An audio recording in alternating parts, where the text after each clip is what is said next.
نبی پاک صلی اللہ علیہ وسلم نے ارشاد فرمایا سونا مسلمان وہ ہے کہ جس کام سے اس کا مطلب نہیں اس کام کو چھوڑ دے۔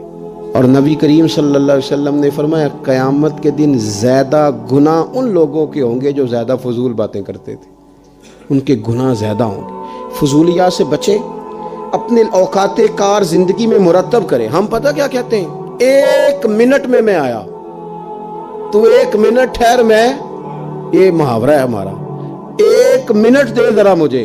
تو میں اکثر دوستوں سے کہتا ہوں کہ جو 1 منٹ ہے نا اسے کیوں ضائع کرتے ہو، کیوں کہتے ہو 1 منٹ ٹھہر، کیوں ٹھہرے بھائی؟ آپ کو پتہ ہے منٹ میں کیا ہوتا ہے؟ 1 منٹ میں 6 دفعہ سورۃ اخلاص پڑھی جا سکتی ہے اور 2 قرآن پاک پڑھنے کا ثواب ہے۔